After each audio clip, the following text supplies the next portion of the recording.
வணக்கம். மதிமா யூடியூப் உங்களை அன்புடன் வரவேற்கிறது. இதுவரைக்கும் எங்களோட சேனலை சப்ஸ்கிரைப் பண்ணாதவங்க சப்ஸ்கிரைப் பண்ணுங்க. வாங்க நிகழ்ச்சிக்கு போகலாம்.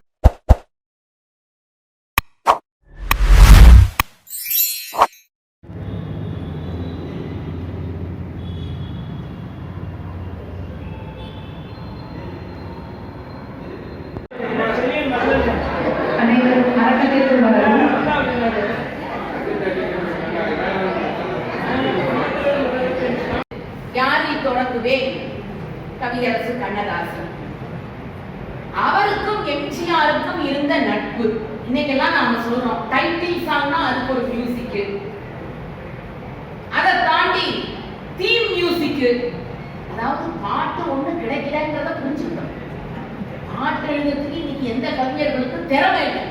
அதனால இசையமைப்பாளர் கையில கொடுத்து டைட்டில் சாங், தீம் சாங் அப்படின்னு பேர் வச்சு ஆங்கிலத்துல பேசிட்டு இருக்கிறாங்க.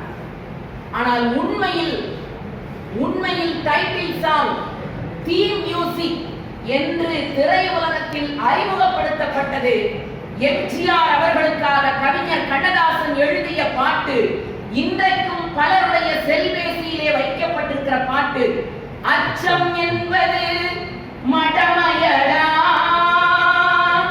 அஞ்சாமை திராவிடர் உடமையடா, திராவிடர் உடமையடா. நாடோடி மன்னன் எம்ஜிஆர் அவர்களுடைய தயாரிப்பு, எம்ஜிஆர் அவர்களுடைய அற்புதமான இயக்கத்திலே உருவான படைப்பு. இந்த படம் வெளியாகி அது வெற்றி படமாக உயர்ந்து நின்று இந்திய வரலாற்றிலேயே இன்றைக்கு இருக்கிற நம்முடைய ரயில் நிலையம், மதுரை ரயில் நிலையம் இருக்கிறது அல்லவா, அங்கிருந்து தொடங்கி தமுக்கம் மைதானம் வரை இந்த படத்தினுடைய வெற்றியை கொண்டாடுவதற்காக 4 குதிரைகள் பூட்டப்பட்ட சேரட் வண்டியில் புரட்சி தலைவரை அமர வைத்து 2 பக்கங்களிலும் மக்கள் வெள்ளமாக நின்று அழைத்து வந்த சிறப்பு ஒரு தமிழ் திரைப்படத்திலே நடித்த தலைவனுக்கு கிடைத்தது என்று சொன்னால் மக்கள் மனதில் அவ்வளவு ஆழமாக பதிந்திருந்தது. அத்தனை சிறப்பு பொருந்திய அந்த பாடல். இதெல்லாம் ஒரு பக்கங்க. எம்ஜிஆருக்கும் கவிஞர் கண்ணதாசனுக்கும் இருந்த நட்பு நமக்கு தெரியும். ஆனால் அதில் பல விமர்சனங்களும் இருந்தது. 2 பேருக்கும் கருத்து வேறுபாடுகளும் அதிகமாக இருந்தது. அரசியல் மாறுபாடு காரணமாக மேடைகள் தோறும் கவிஞர் கண்ணதாசன் எம்ஜிஆரை விமர்சனம் செய்து பேசினார். ஆனால் எம்ஜிஆர் நடித்த படங்களுக்கு நான் பாடல் எழுத மாட்டேன் என்று ஒரு முறையும் கண்ணதாசன் சொன்னதில்லை. கண்ணதாசன் என் படத்திற்கு பாட்டு எழுதக்கூடாது என்று புரட்சி தலைவரும் சொன்னதில்லை. அப்படி ஒரு நயத்தக்க நாகரீகத்தோடு விமர்சனம் இருந்தது. அதைத்தான் நான் இன்றைக்கு சொல்லுகிறேன். அரசியல் நாகரிகத்தை ஒரு திரைப்பட கவிஞரின் வழியாக அவர்கள் இருவரும் உலகத்திற்கு வெளிப்படுத்தினார்கள்.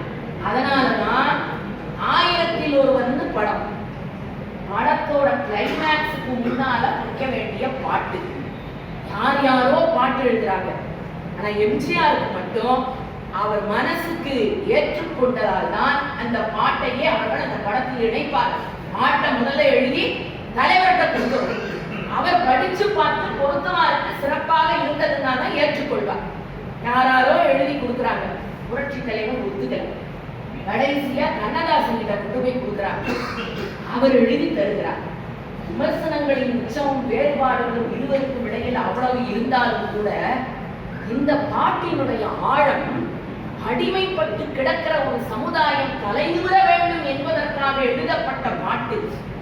கோடி மக்கள் சேர்ந்து வாழ வேண்டும் விடுதலை, கோயில் போல நாடு காண வேண்டும் விடுதலை, அச்சமின்றி ஆடி பாட வேண்டும் விடுதலை, அடிமை வாழும் பூமி எங்கும் வேண்டும் விடுதலை, ஒரே வானிலே ஒரே மண்ணிலே ஒரே கீதம், உரிமை கீதம் பாடுவோம். அதோ அந்த தலைவன். நீங்க திருப்பி பாடுறீங்களே, இப்ப நான் திருக்குறள் சொன்னா 2வது வரைக்கும் சொல்லாமலா போயிட போறீங்க? இங்க பல்கலைக்கழக மாணவர்கள் எப்படி திரைப்பட பாடல சொல்றீங்க? அப்படி கண்ணதாசனுக்கும் புரட்சி தலைவருக்குமான இந்த சிறந்த திரைப்படத்துல அந்த பாட்டு எழுதி நடிச்சதுக்காகவே 110 பவுன்ல தங்க வாழ் செய்து எம்ஜிஆருக்கு மதுரை மண் பரிசாக அளித்தது என்ற சிறப்பு மதுரைக்கு இருந்தது. அடுத்தது தன்னை கடுமையாக தூற்றியவருக்கு கூட உதவி செய்தவர் தான் புரட்சி தலைவர். யாரு என்னங்கிறத பார்க்க மாட்டார். அடுத்த கவிஞர் யார சொல்லலாம்னு பார்த்தா கவிஞர் வாலி. ரொம்ப அழகா ஒரு விமர்சனம் சொன்னாங்க. எல்லாரும் எழுதிய பாடல்கள் துண்டுச்சீட்டில் இருந்தது. வாலி எழுதி எம்ஜிஆருக்காக தந்த பாடல்கள் வாக்குச்சீட்டில் இருந்ததுன்னா என்ன ஒரு பெரிய விஷயம். எம்ஜிஆர் என்ற ஆளுமையை அரசியலிலே மையப்படுத்தி புள்ளியிட்டு அவர் வெற்றி வாகை சூடுவதற்கு அடிப்படை காரணமாக இருந்தது கவிஞர் வாலியின் பாடல்கள் என்று சொன்னால் அது விடயம். அதுல புரட்சி பித்தன்னு ஒரு படங்க, அது முறையா வெளிவரல, புரட்சி தலைவர் நடிச்சது. புரட்சி பித்தன்னு படத்தோட பேரு. அந்த படத்துல ஒரு காட்சி வரும். ஒரு பாதி படம் எடுத்துட்டாங்க. ஒரு மனநோயாளியா ஒரு காரணத்துக்காக எம்ஜிஆர் நடிக்கணும். அந்த கதாநாயகி கோயில சாமி கும்பிட்டு நிற்கிறாங்க. அவர் தலையில மல்லிகைப்பூ வச்சிருக்கிறாங்க.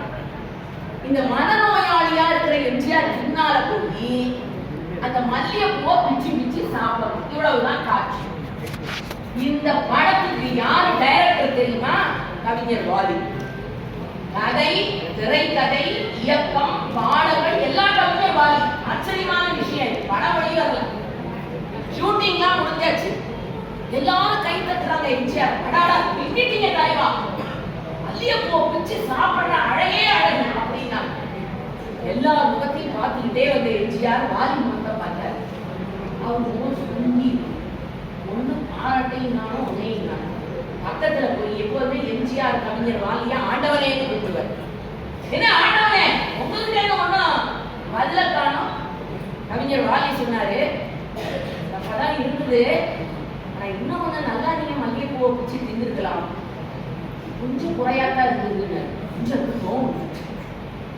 சொல்லுவப்பா, நீ மல்லிகைப்பூ 2 பூக்கு மேல தின்னு பாரு, அது கசக்கிற கசப்பு எனக்கு இல்ல தெரியுமா? அது நீங்க மதுரையில மல்லிகைப்பூ பிச்சு கசங்க பாத்தீங்களா? ஓமா பேசிட்டு எம்ஜிஆர் பாதியிலே ஷூட்டிங்ல வேகமா ஒப்பனை இறக்கி போயிட்டார். எல்லாருக்கும் கைகாலம் விடவிட கவிஞர் வாலி உழைஞ்சாரு. யோசிச்சு போ, இன்னமே படத்தை எடுக்க முடியாது. எப்படியாவது தலைவருக்கு சமாதானப்படுத்தணுமே. ஓடுறாரு ஒப்பனை அறைக்குள்ள. அவர் வந்த காரணம் உள்ள ஓடினா எம்ஜிஆருடைய மிக நெருக்கமான ஒப்பனை கலைஞர் பீதாம்பரம். அவரை பிடிச்சாரு. உள்ளதாங்க இருக்காரு. போங்க, நல்லா பாருங்க, பேசுங்க. போய் தலையை குடிச்சுக்கிட்டு வாலி நிற்கிறாரு. தலைவா, தெரியாம சொல்லிட்டேன். இல்ல நீங்க எப்படி விரும்புறீங்களோ அப்படியே நான் நடிச்சு தரேன், போங்க. மறுபடியும் அதே காட்சியை படமாக்கலாம். எம்ஜிஆர் போய் நிற்கிறாரு. அதே காட்சி அமைப்பு, அதே மாதிரி கதை தலைவி நிற்கிறாங்க. அதே மாதிரி மனநோயாளியா எம்ஜிஆர் போறாரு. அதே மாதிரி பூவை பிச்சு பிச்சு சாப்பிடுறாரு. இவர் நடிச்சதை விட அற்புதமா அந்த காட்சி படமாச்சு. வாழை அப்படியே கட்டி தழுவிக்கிறாரு. நான் இந்த உணர்ச்சியை நானே உங்ககிட்ட எதிர்பார்த்தேன்னு. அப்ப என்ன தெரியுமா ஒரே மாறுபாடு? அவ்வளவு நேரம் முன்னால பிச்சு தின்னது மல்லிகைப்பூ, இப்ப பிச்சு தின்னது ரோஜா. கால் காணாம போச்சு பார்த்தீங்களா? எம்ஜிஆர் டக்குன்னு ஒரு ஆளை விட்டு அனுப்பி 2 கிலோ ரோஜா பூவை வாங்கிட்டு வாடான்னு சொல்லி இப்ப ரோஜா பூவை திங்கிறாரு. ஒன்று வைத்துக் கொள்ளுங்கள், ஒரு விஷயத்தில் வெற்றி பெற வேண்டும் என்றால் தன்னையும் இழக்காமல் தன்னை சார்ந்திருக்கிறவரையும் திருப்திப்படுத்தக்கூடிய ஆற்றலும் அறிவும் புரட்சி தலைவர்கள். கவிஞர் வாலிக்கும் புரட்சி தலைவருக்கும் இருந்த அந்த நட்பு, அடே அப்பா, எந்த பாட்டுன்னு சொல்றதுங்க. எம்ஜிஆர் என்பதற்கு ஒரு உருவம், நீங்க சொல்றீங்களே இமேஜ், அந்த இமேஜை கொடுத்தது வாலியின் பாட்டு. ஆண்டவனே உன் பாதங்களில் விளக்கேற்றுகிறேன் என்று 1968 ஒளி விளக்கிலே அவர் எழுதிய பாட்டுதான் 1984 அமெரிக்காவிலே ஏதோ ஒரு மருத்துவமனையிலே அனுமதி புரட்சி தலைவரை பாதுகாப்பதற்கு தமிழ்நாட்டின் வீதிகள் தோறும் பாடப்பட்டது என்று சொன்னால் பாலிக்கும் புரட்சி தலைவருக்குமான அந்த மிகச்சிறப்பான நட்பு எத்தனையோ இருக்கலாங்க. நாம எல்லாரும் சொல்லக்கூடிய ஒரு அற்புதமான படம் படகோட்டி. அந்த படகோட்டியில வரக்கூடிய பாட்டு, அதுவும் கட்டிய மனைவி, தொட்டில் பிள்ளை எல்லாவற்றையும் விட்டுவிட்டு ஒரு நாள் போவார் ஒரு நாள் வருவார், ஒவ்வொரு நாளும் துயரம், ஒரு ஜான் வயிறை வளர்ப்பவர் உயிரை ஊரார் நினைப்பது சுலபம், ஊரார் நினைப்பது சுலபம். படகோட்டிக்காக எழுதிய அந்த பாட்டு எவ்வளவு பெரிய உச்சத்திலே இருக்கிறது. எத்தனையோ பாடல்களை சொல்லலாம். சரி, இன்னொரு கவிஞர், இவர் ஒரு மிகச் சிறந்த ஒரு கவிஞர்களுடைய வரிசை அடிப்படையில் நான் சொல்லவில்லை. ஆனால் இவர்களுக்கெல்லாம் மூத்த ஒரு கவிஞர் யாருன்னு சொன்னா திரையுலகத்தில் உடுமலை நாராயண கவி. மகாகவி பாரதியாருக்கு இணையாக நாட்டுப்பற்றுடைய பாடல்களை எழுதிய, ஆனால் உலகத்துக்கு தெரியலங்க, கிட்டத்தட்ட 10,000 பாடல்களை உடுமலை நாராயண கவி எழுதியிருக்கிறார். சில பாடல்கள் தான் நமக்கு தெரிந்திருக்கிறது. அவரை நாம எம்ஜிஆர் வாத்தியார்னு சொல்லுவோம் இல்லையா? ஆனா எம்ஜிஆர் ஒருத்தர் வாத்தியார்னு சொன்னார்னா உடுமலை நாராயண கவி. அத்தனை சிறப்புங்க இந்த உடுமலையினுடைய பாடல்கள் ஒவ்வொன்றும். அந்த விவசாயின்னு ஒரு படம், அந்த படத்துல 2 கவிஞர்கள் எம்ஜிஆர் பாட்டு எழுதிப்பாங்க. ஒண்ணே உடுமலை நாராயண கவி, இன்னொன்னு மருதகாசி. 2 பேருடைய பாட்டு போட்டி போட்டுக்கிட்டு அந்த உழவு தொழிலினுடைய மேன்மையை எடுத்து வைக்கிற சிறப்பு இருக்குது பாருங்க. சிறப்புங்க. நல்ல நல்ல நிலம் பார்த்து நாடும் விதை விதைக்கணும், நாட்டு மக்கள் மனங்களிலே நாணயத்தை வளர்க்கணும். அந்த பாட்டு எவ்வளவு நீளமா போகும். அந்த மெட்டுக்கு திரைப்பட பாடல்களில் குட்டி குட்டியா வரிகள் சீர்களை போட்டு எழுதுனங்க. ஆனா நீட்டி முழக்கி நீங்க கர்நாடக சங்கீதத்தை சொல்றீங்களே, அந்த அளவுக்கு நீளமாக தமிழ் திரைப்பட பாடலை எழுதினார். ஏனென்றால் உடுமலை எம்ஜிஆர் மேல் வைத்திருந்த காதல் நீளமானது. அதனால பாட்டு நீளமா எழுதினார். அத்தனை சிறப்பு. அதை தாண்டி மருதகாசி சொல்லவே வேணாங்க. விவசாயி படத்துல ஒரு சூப்பர் டூப்பர் ஹிட் பாட்டு. எம்ஜிஆர் அப்படி அந்த டிராக்டர் ஓட்டிக்கிட்டு வயல்ல போகிற பொழுது எழுதப்பட்ட பாட்டு, அற்புதமான பாட்டு. என்ன வளம் இல்லை இந்த திருநாட்டில், ஏன் கையை ஏந்த வேண்டும் வெளிநாட்டில், ஒழுங்காய் பாடுபடு வயக்காட்டில், உயரும் உன்மதிப்பு அயல் நாட்டில். இந்த பாட்டோட முடிச்சு ஒரு இடத்துல வச்சிருப்பார். எங்க தெரியுமா? இருந்திடலாம் நாட்டில் பல வண்ண கொடி, எத்தனையோ கட்சிகளின் எண்ணப்படி, பறக்க வேண்டும் எங்கும் ஒரு சின்ன கொடி. அடுத்தது என்ன போட போறாரு? ஒருத்தன் சொன்னா, என்னதான் இருந்தாலும் தலைவர் தேச நாட்டு பற்றோட இருக்கிறவரு பறக்க வேண்டும் எங்கும் ஒரே சின்ன கொடி, அது தேசிய கொடின்னு போடுவாரு. ஒருத்தன் சொன்னா, என்னதான் இருந்தாலும் கட்சி விசுவாசம் போகாதியா, அதனால பறக்க வேண்டும் எங்கும் ஒரே சின்ன கொடி, அது திமுக கொடின்னு போடுவார்னா ஒருத்தன். ஒவ்வொருத்தன் சொன்னா, என்னதான் இருந்தாலும் புரட்சி தலைவர் காங்கிரஸ் அடியிலிருந்து வந்தவரு, அதனால காங்கிரஸ் கொடின்னு போடுவாருன்னா. ஒட்டார பாருங்க மருதகாசி. பறக்க வேண்டும் எங்கும் ஒரே சின்ன கொடி, அது பஞ்சம் இல்லை என்னும் அன்ன கொடி, அன்ன கொடி, கடவுளெனும் முதலாளி கண்டெடுத்த தொழிலாளி விவசாயி, விவசாயி.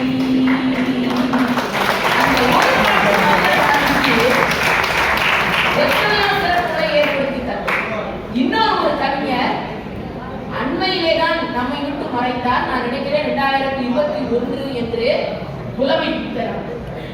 அவருடைய பாடல்கள் அடே அப்பா, அவரை அரசவை கவிஞராக்கி சிறப்பித்த மகிழ்ச்சி. நான் ஏற்கனவே சொன்னேன், கவிஞர் நம்முடைய தலைவருக்கு ஒரு கவிஞரை ரொம்ப பிடிச்சு போச்சுன்னா உடனே அவரை அரசவை கவிஞராக்கிடுவார். கண்ணதாசனை அப்படி அமைக்கிறதுக்கு முன்னால் நடந்த சம்பவம் ஒண்ணு.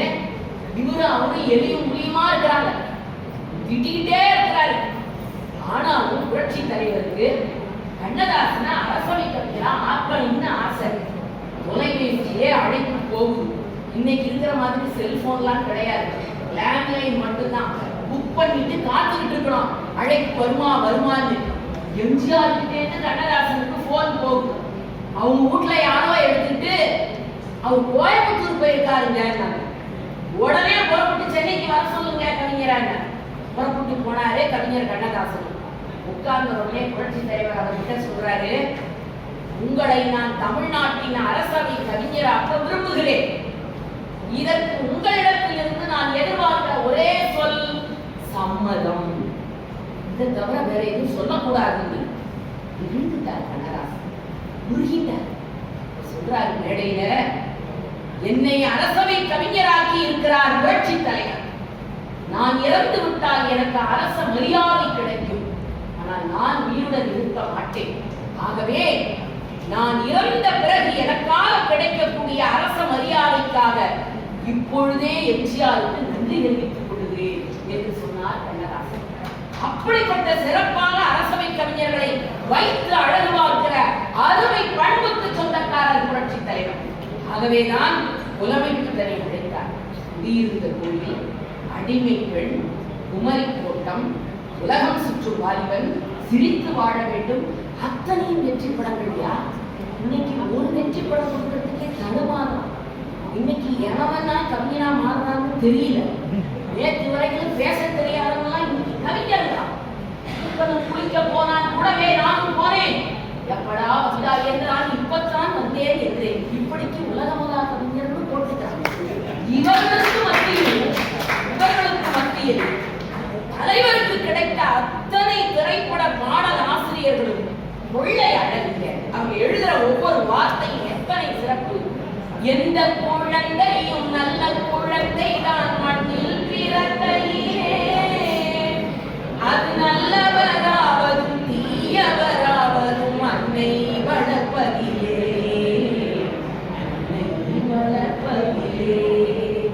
நான் ஆராரோ என்று தாளாட்ட இன்னும் யாரோ வந்து பாராட்ட. இந்த பச்சை கிளிக்கு ஒரு செவ்வத்தி பூட்டி தொட்டிலை கட்டி வைத்தேன் என்ற பாட்டு, ஒரு சங்க இலக்கிய சொல்லாட்சிக்கு நிகராக ஒரு தாலாட்டு பாட்டை சினிமா பாட்டா வைக்க முடிச்சுதுங்க. எவ்வளவு பெரிய விஷயம். ஏன் பக்கத்திலே தலைவர் இருக்கிறார், அவரை பார்த்து பார்த்து அனுபவித்தவர்கள் அதை அழகு தமிழிலே கொண்டு வந்து சேர்க்க வேண்டும் என்று நினைத்தார்கள். அதனால் அப்படி பாடல் ஒன்று கிடைத்தது. சிரித்து வாழ வேண்டும், பிற சிரிக்க வாழ்ந்திடாதே, உழைத்து வாழ வேண்டும், பிறர் உழைப்பில் வாழ்ந்திடாதே. குழந்தைகளுக்கு தகுந்தார் போல, இளைஞர்களுக்கு தகுந்தார் போல, பெண்களுக்கு தகுந்தார் போல காதல் பாடல்கள் அதிலே எந்த காதல் பாட்டை சொல்றது. ஒரே ஒரு காதல் பாட்டை இப்ப ரொம்ப தேவையாமான்னு நீங்க கேட்கிறீங்க, வேற வழி இல்லை. எம்ஜிஆர் பற்றி பேசும்போது காதல் பாட்டு சொல்லாம நிறைய செய்யலாமா? அவர் எத்தனை அழகான பாடம் ஏங்க. அவர் உடம்ப பார்த்து எனக்கு தெரிய திரை உலகத்தில் ஒரு பெண் ஆணை வர்ணிக்கிற மாதிரி நம்ம மரபுல பாட்டே கிடையாது. சங்க இலக்கிய காலம் தொட்டு ஆண் தான் பெண்ணை பாராட்டுவோம். ஆனா முதல்ல ஒரு பெண் ஆணினுடைய உடல் கட்டழகை வெளிப்படையாக பாடுவது போல சொன்னார்.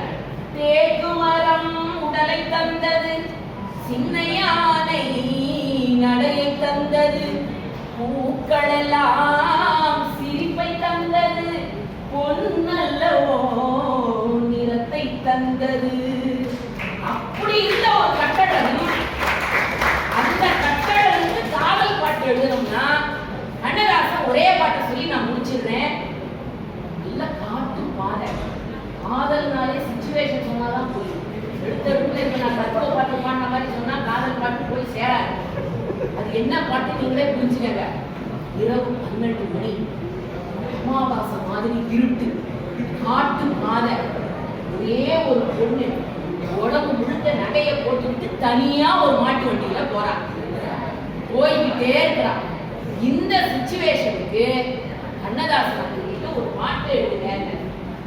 அவர் சிச்சுவேஷன் இல்லாமலேயே பாட்டு எழுதக்கூடிய ஆளு.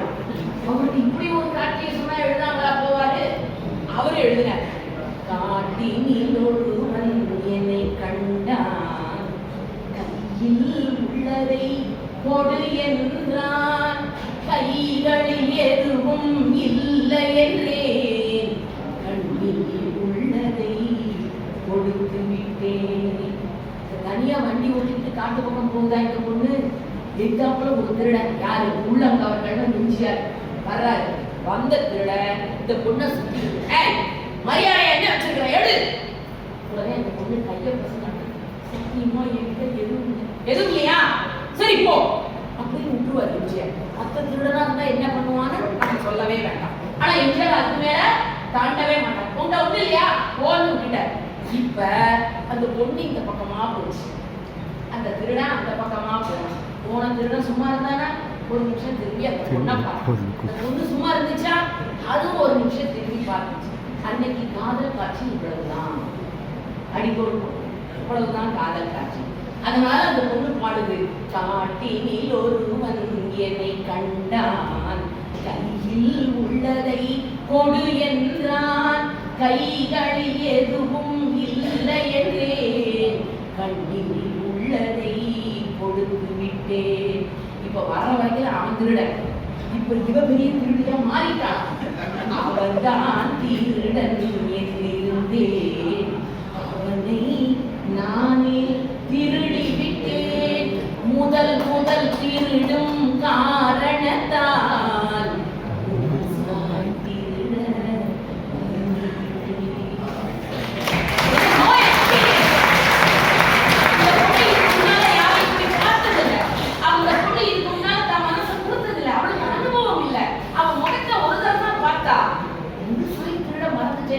இன்னொரு சான்ஸ் கிடைச்சா அவன் முகத்தை பார்க்கலாமே அப்படின்னு அந்த பொண்ணு எழுதுற மாதிரி அந்த பெண்ணினுடைய மன உணர்வை வாங்கிக்கிட்டு கண்ணதாசன் எழுதுறாரு. ஒரு சாய் திருட மறந்து விட்டேன். இன்னைக்கு அதை அப்படியே கையில வாங்கிட்டு நம்ம கவிஞர் வைரமுத்து எழுதுறாரு. புதிதாய் திருடும் திருடி எனக்கு முழுசாய் திருடத்தான் தெரியல, ஐயையோ ஐயையோ பிடிச்சிருக்கு, ஒன்ன பிடிச்சிருக்கு, என்னமோ என்னமோ எங்கிருந்து பிடிச்சது,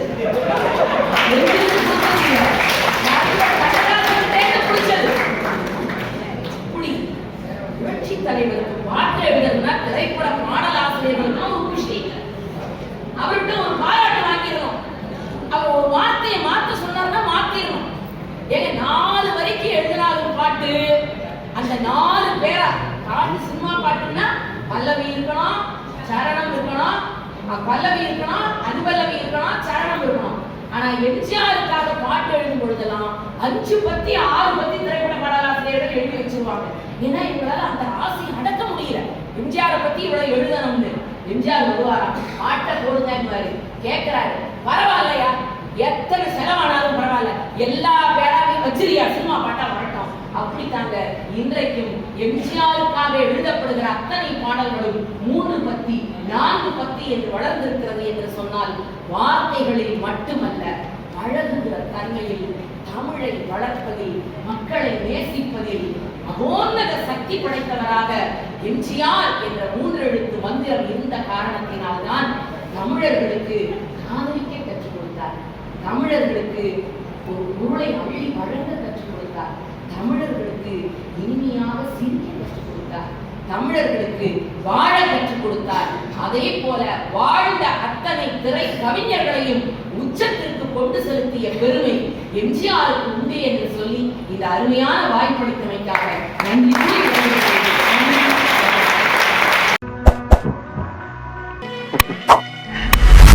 I like